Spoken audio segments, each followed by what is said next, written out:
अगर बिजनेस दुनिया क्रिकेट का मैदान होता तो सबसे अमीर वही होते जो हर बॉल पर सिक्स मारते, लेकिन असली धंधेबाज वो है जो बॉल देखकर डिफेंस भी कर ले, रन भी चुरा ले और टाइम आने पर चौका भी मार दे।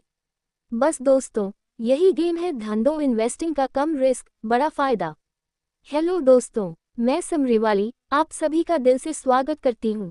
दोस्तों, धंधो शब्द एक गुजराती शब्द है जिसका मतलब होता है बिजनेस, और मेरा मानना है कि गुजू से अच्छा बिजनेस कौन कर सकत है। तो आज हम एक ऐसी किताब की बात करेंगे जो आपको बताएगी कि बड़े रिटर्न्स पाने के लिए बड़ा रिस्क लेना जरूरी नहीं है, बल्कि बुद्धिमानी से दांव लगाना जरूरी है। किताब का नाम है the Dhandho investor, the low risk value method to high returns, और इसके लेखक हैं मोनीश पब्रे, जो खुद वॉरेन बफे के जबरदस्त फैन और शानदार वैल्यू इन्वेस्टर हैं। लेकिन दोस्तों याद रखिए, हर निवेश बाजार जोखिमों के अधीन है। हर योजना से संबंधित सभी दस्तावेजों को ध्यान से पढ़ें। लेखक की पहली सोच, heads I win, tails I don't lose much, दांव ऐसा लगाओ जिसमें हार में भी नुकसान कम हो। पब्रे जी कहते हैं, धंधो फिलॉसफी ये है कि ऐसे निवेश करो जिसमें अगर जीत गए तो बहुत फायदा और अगर हार भी गए तो नुकसान नाम मात्र का। अब सोचिए, सड़क पर गोलगप्पे खाने का रिस्क लेते हो तो 10 रुपये में स्वाद भी मिल सकता है और पेट खराब भी हो सकता है, पर 10 करोड़ का नुकसान तो नहीं होता ना। बस वैसा ही सोचिए स्टॉक्स के बारे में भी। लेखक की दूसरी सोच, कम रिस्क ज्यादा रिटर्न, ये कोई सपना नहीं, स्ट्रेटेजी है। पब्रे जी कहते हैं, रिटर्न बढ़ाने के लिए रिस्क नहीं बढ़ाना चाहिए, बल्कि चतुराई से ऐसी डील्स ढूंढनी चाहिए जहां रिस्क अपने आप कम हो। जैसे मम्मी बोले, सेल में एक के साथ एक फ्री है, तो आप बिंदास खरीदते हो ना।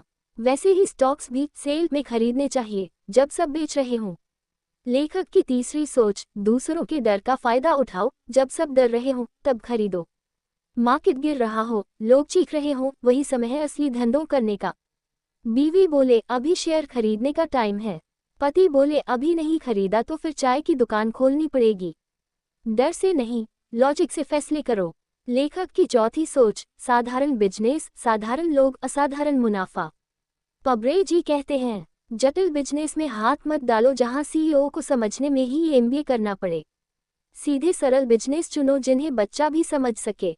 अब सोचिए, दूध, चाय, साबुन सबको जरूरत है, तो ऐसा बिजनेस पकड़ो जिसमें हर मौसम में ग्राहक लाइन लगाए। Tea break time. दोस्तों, अगर अब तक आपको समरी बढ़िया लग रही है तो फटाफट लाइक करिए, सब्सक्राइब दबाएं और शेयर करिए उन दोस्तों के साथ जो सोचते हैं बिना रिस्क के पैसे नहीं बनते। अब सोचिए, आपने लाइफ में कब ऐसा लो रिस्क हाई रिटर्न वाला फैसला लिया था? नीचे कमेंट में बताइए। चलिए बढ़ते हैं आगे। लेखक की पांचवी सोच, migrant mindset, minimum risk maximum survival.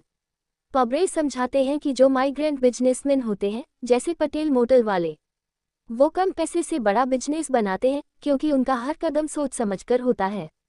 मतलब, पैसा डूबा तो फिर से खड़ा हो पाऊंगा या नहीं, यही सोचकर बिजनेस करना असली धंधो है।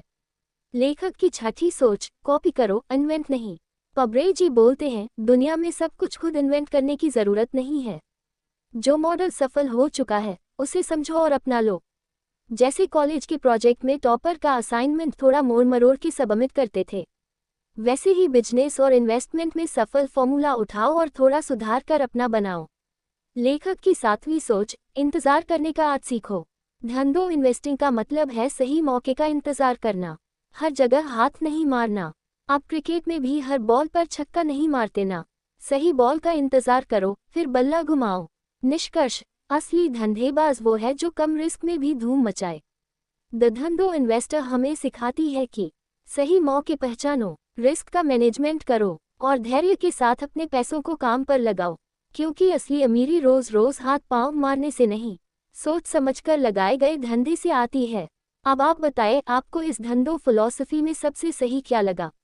नीचे कमेंट करिए और अपने विचार शेयर करिए। अगर समरी ने आपकी सोच में बिजनेस वाला स्पार्क लगाया हो तो फटाफट लाइक करिए, शेयर करिए और सब्सक्राइब भी करिए।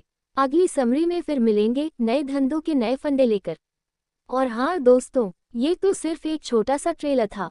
अगर आप वाकई लो रिस्क हाई रिटर्न का असली खेल सीखना चाहते हैं तो पूरी किताब द धंधो इन्वेस्टर जरूर पढ़िए और पची धंधो करोनी गुजरती था जाने दो, लिंक डिस्क्रिप्शन में दिया गया है, बस क्लिक करिए और अपनी धंधो यात्रा शुरू करिए। चलते हैं फिर, मिलते हैं अगली समरी में। तब तक समझदारी से सोचिए, धंधों से बधिए और मुस्कुराते रहिए।